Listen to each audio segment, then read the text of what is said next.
Meus irmãos, nós estamos celebrando hoje o quinto e praticamente o último domingo da Quaresma, também chamado de primeiro domingo da Paixão, já que vamos celebrar também o segundo domingo da Paixão, no domingo que vem, domingo de Ramos. E por isso, nestas duas últimas semanas, praticamente, em que nós celebramos a Paixão e Morte, e para também chegarmos à ressurreição, a igreja também vela as imagens, as cruzes, por isso estão todas cobertas com um pano roxo. O que significa isso?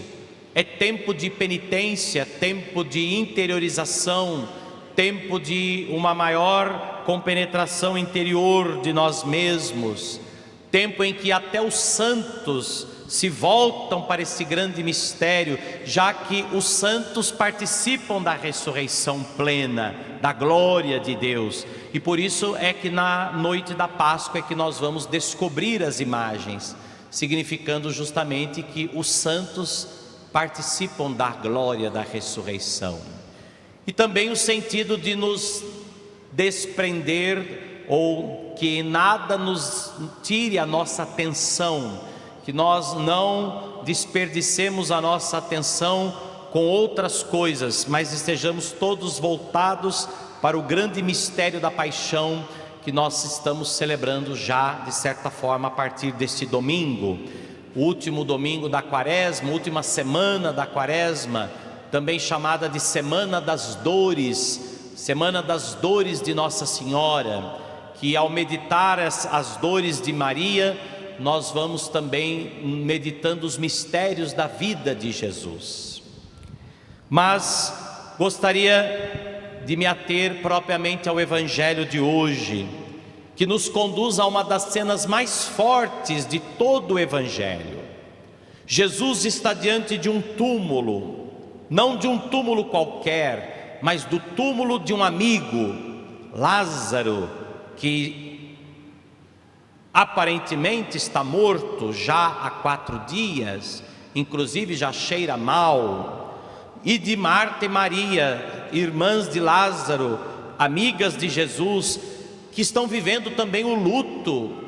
4 dias havia sepultado o irmão, portanto ainda choravam, ainda estavam vivendo aquele luto que certamente muitos de nós também já vivemos um dia ao longo da vida, pela perda de alguém querido. E Jesus também se comove com tudo isso, e por isso o próprio Jesus também chora diante do túmulo de Lázaro.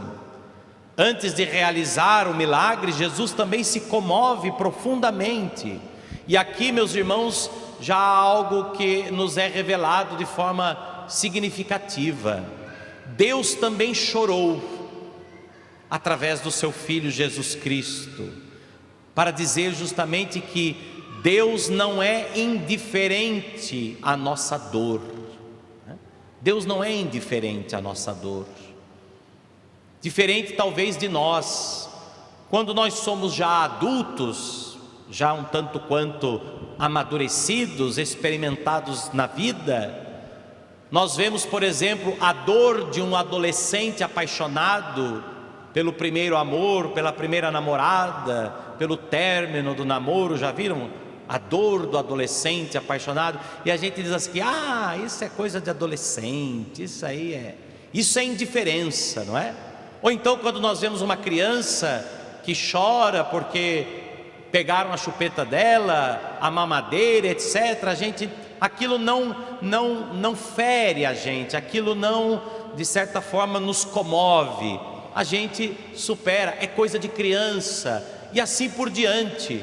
Assim também diante, às vezes, da dor de um irmão necessitado, nós que temos uma vida mais cômoda, uma vida mais estável, às vezes nós usamos de uma certa indiferença, e achamos que Deus também é assim, porque Ele, sendo Deus, que quer algo muito maior para nós, não se comove diante desses sofrimentos, destas coisas humanas. Mas não, Deus se comoveu, Jesus se comoveu ao ver as irmãs chorando a morte do irmão, estando diante do túmulo do amigo, e por isso também chorou. O choro de Jesus representa justamente a sua humanidade. Ele viveu em tudo a nossa condição humana, menos no pecado. Por isso ele também não foi indiferente aos nossos sofrimentos, mas conhece a nossa dor, conhece também os sentimentos mais profundos do coração do homem. Portanto, Deus não é indiferente. Talvez possamos ter a tentação de imaginar que Ele seja, por ser muito maior do que nós, mas não. Talvez essa foi a tentação de Marta e Maria, as irmãs de Lázaro, que também manifestaram de certa forma esse sentimento a Jesus. Senhor, se estivesses aqui, meu irmão não teria morrido.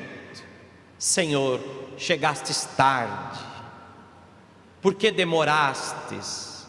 Onde estavas quando eu mais precisava de ti?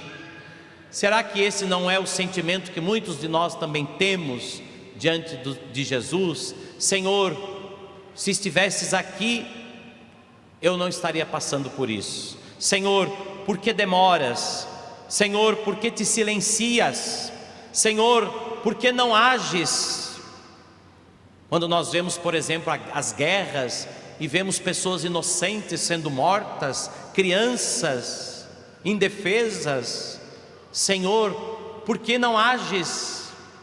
E o silêncio de Deus parece ser o que parece ser uma ausência. O silêncio de Deus de certa forma também nos desconcerta. Mas Jesus revela hoje no Evangelho algo muito importante, meus irmãos. O tempo de Deus não é atraso, o tempo de Deus é salvação, é muito mais. Jesus não chegou tarde, Ele chegou no momento certo para fazer algo maior. Jesus não chegou tarde, simplesmente para curar a enfermidade que levou Lázaro à morte, mas Jesus chegou na hora certa para fazer algo maior, que é ressuscitar, que é devolver a vida para Lázaro, mas não uma vida simplesmente humana, mas a verdadeira vida que Jesus nos dará com a sua ressurreição. Por isso Lázaro voltará a morrer para participar depois da plenitude da ressurreição, mas neste momento era preciso que Jesus o ressuscitasse, o que na verdade não é uma ressurreição, mas é justamente como que um despertar de um sono profundo que ele já estava há 4 dias. Porque para Deus, meus irmãos, a morte não é o fim, a morte não é o final, a morte é um sono do qual todos nós um dia adormeceremos e seremos despertados então sim para a vida eterna, para a ressurreição. Por isso, na fórmula mais longa do Evangelho, Jesus diz: Lázaro dorme e eu vou acordá-lo. Lázaro está dormindo e eu vou despertá-lo. Em outra passagem daquela menina que também estava doente, que o pai suplicou que Jesus fosse até ela, e quando Jesus estava chegando, mandaram avisar que a menina já havia morrido, e Jesus diz: calma, calma, não, ela não morreu, ela está dormindo, e nós vamos acordá-la. É exatamente assim que Deus vê a morte, não como um final, não como fim trágico. Para aqueles que são apegados a esta vida, sim, a morte é o fim, é uma tragédia, mas Deus vê a morte como um simples sono de uma tarde depois do almoço. Deus vê a morte como uma cestinha que a gente tira depois do almoço ao meio-dia, né? Uma meia hora, e depois despertamos já renovados para o trabalho da tarde, né? Portanto, Deus também irá nos despertar um dia para a vida eterna, para a ressurreição. E por isso Jesus chegou não atrasado, mas no momento certo, para fazer algo maior. Marta, Marta, eu sou a ressurreição, eu sou a ressurreição, eu sou a vida. Quem crê em mim, ainda que esteja morto, viverá. Quem crê em mim, mesmo que morra, viverá. Quem crê em mim não conhecerá a morte eterna, passará pela morte, mas viverá, ressuscitará. Se creres, verás a glória de Deus. Aqui, meus irmãos, não se trata de um milagre, aqui se trata de uma revelação. Jesus não dá apenas a vida, Ele é a própria vida, e isso muda tudo. Jesus não vem para dar a vida, Ele é a própria vida, e quem o acolhe recebe a verdadeira vida. Jesus não vem para apenas satisfazer desejos humanos. Senhor, se estivesses aqui, meu irmão não teria morrido. Esse era o desejo humano de Marta e de Maria. E Jesus diz: não, eu vim na hora certa, eu vim para mudar tudo, porque eu sou a vida, e em mim é que Lázaro viverá, em mim é que Lázaro ressuscitará. Por isso também ressuscitará a todos os que nele creem. Quem crê em mim, ainda que morra, viverá. É isso que Jesus quer dizer.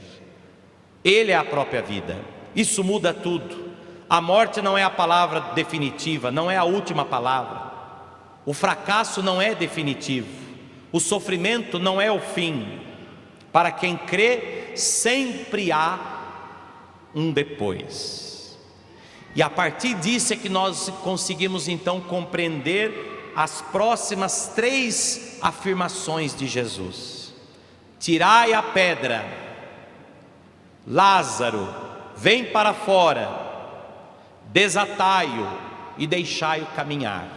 Uma vez que em Cristo nós ressuscitamos, Cristo assumiu a nossa humanidade em tudo igual a nós, menos no pecado, para também morrer, para também assumir a nossa condição mortal, a fim de nos conduzir para a sua vida imortal. Ele morreu para que nós pudéssemos ressuscitar com Ele. Se com Cristo, ouvimos isso na segunda leitura, se com Cristo morremos, com Cristo ressuscitamos, com Cristo ressuscitaremos. Então Cristo veio para nos ressuscitar. E talvez seja um pouco mais difícil de compreender isso agora, porque o tempo aqui não é suficiente para isso, mas nós já estamos ressuscitados. Cristo já nos ressuscitou. Quem crê em mim não morrerá, mesmo que esteja morto, viverá. Portanto, a fé nos garante que nós já estamos ressuscitados em Cristo. Já participamos da ressurreição, já participamos da vida eterna, e por isso já estamos ressuscitados. Porém, ainda é necessário algumas atitudes. Tirem a pedra, venham para fora, desatai-o e deixai-o caminhar. Ele está ressuscitado, mas ainda é necessário alguns passos. Por isso, tirai a pedra. Diante do túmulo, Jesus dá uma ordem surpreendente. Senhor, já cheira mal. Não, eu não disse: se creres verás a glória de Deus. Esse odor, esse fedor que está em Lázaro, isso é da morte humana, isso é da decomposição do corpo. Mas eu vou dar a ele agora a ressurreição, a vida, o suave odor de Cristo, o perfume de Cristo, que exala por onde Ele está, que é o perfume da vida eterna, o perfume da ressurreição, o perfume da santidade. Depois, tirai a pedra. Ele poderia fazer tudo sozinho, Jesus poderia tirar a pedra, mas Ele quer contar com a colaboração humana. Irmãos, essa pedra é que impedia que o ressuscitado Lázaro pudesse sair. Jesus já havia o ressuscitado, mas ele estava lá ainda preso no túmulo, e uma pedra impedia que ele saísse. Por isso, tirem a pedra, tirem a pedra. Que pedra pode ser hoje que nos impeça também de viver como ressuscitados. Se nós já estamos ressuscitados com Cristo, se nós já participamos dessa vida nova em Cristo, o que então ainda nos impede de sair do túmulo? Que pedra é essa que ainda nós mantemos para que nos impeça de viver essa vida nova? Que pedra é esta que talvez precisa ser tirada? A pedra do pecado, que nos coloca cada vez mais na morte? Porque vejam, meus irmãos, o pecado faz com que vivos estejam mortos. Se pela fé mortos vivem em Cristo, eu sou a ressurreição e a vida, quem crê em mim viverá. Há também pelo pecado muitos vivos que estão na morte, estão nos túmulos. Que túmulos são estes? Que pedras são estas? A pedra do pecado, a pedra do ressentimento. Se tem algo que nos coloca no túmulo, é os ressentimentos.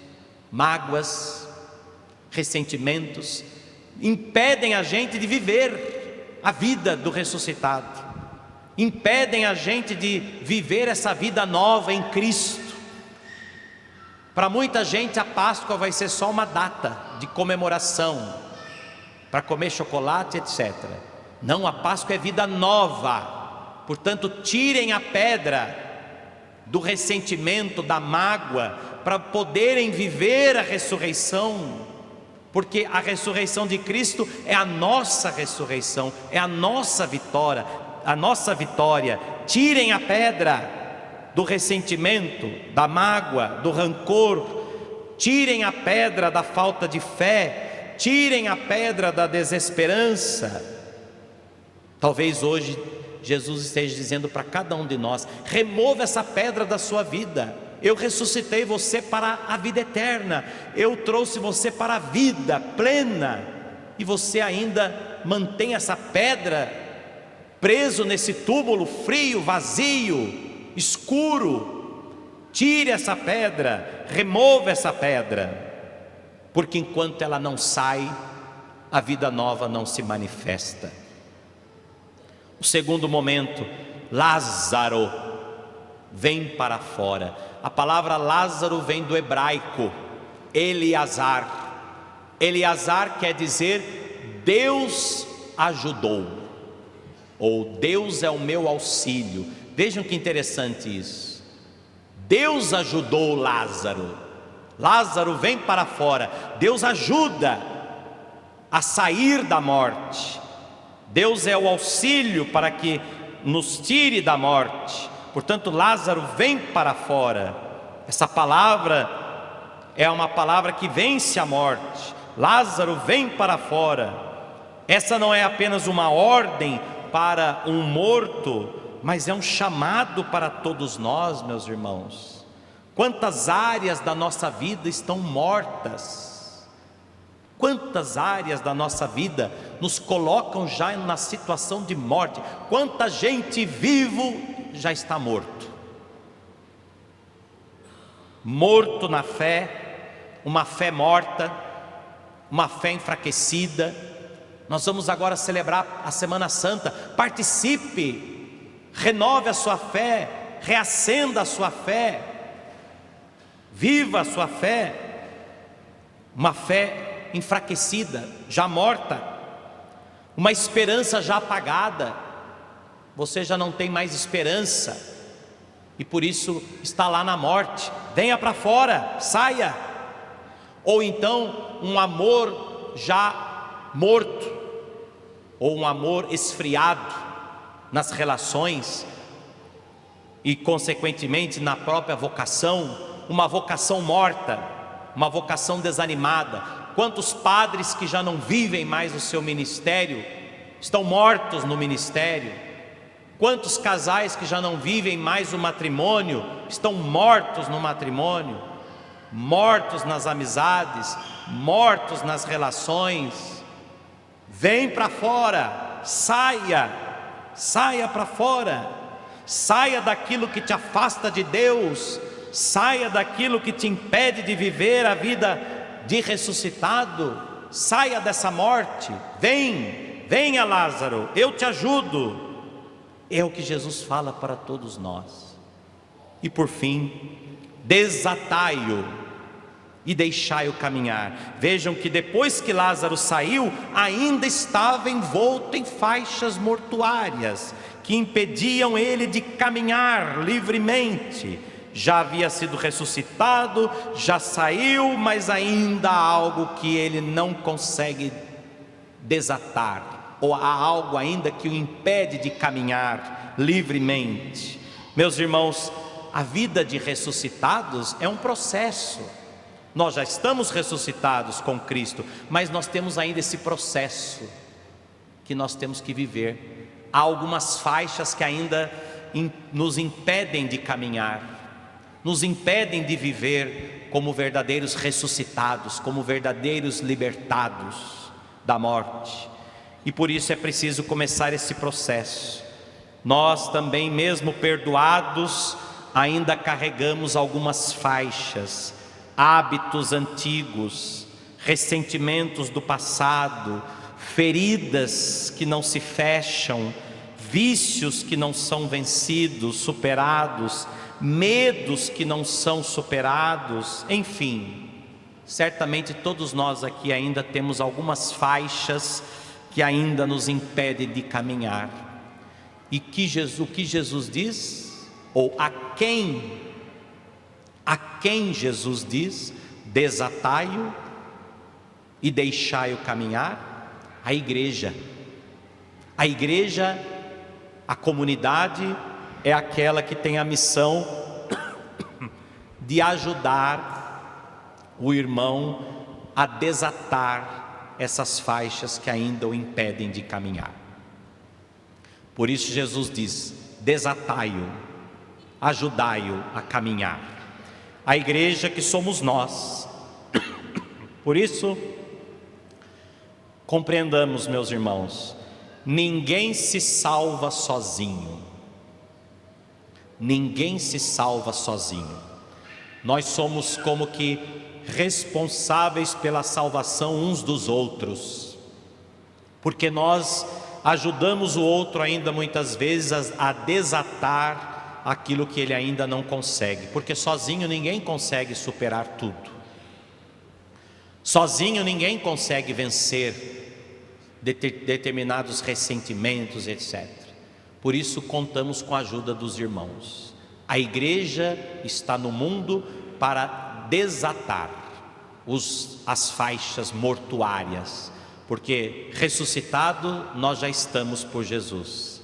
Talvez nós já tivemos a coragem de tirar a pedra e de sair, mas ainda temos um processo a percorrer, que são a retirada dessas faixas. E Jesus diz a alguém: desatai-o, ajudai-o. O que significa que Jesus está dizendo isso para alguém ajudá-lo. A quem Jesus está dizendo? A nós, a igreja, através da palavra, através da pregação, através dos sacramentos, através da caridade, enfim, nós somos responsáveis pela salvação uns dos outros. Nós não nos salvamos sozinhos, mas nós colaboramos para que essa salvação aconteça na vida dos irmãos.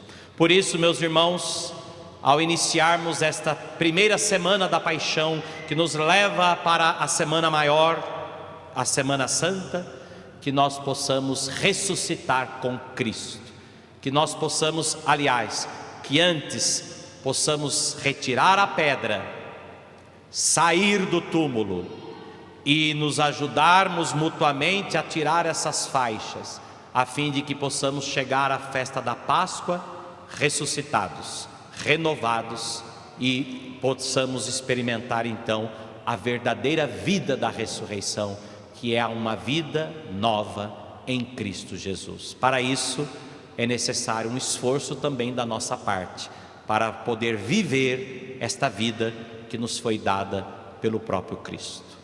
Assim seja. Amém.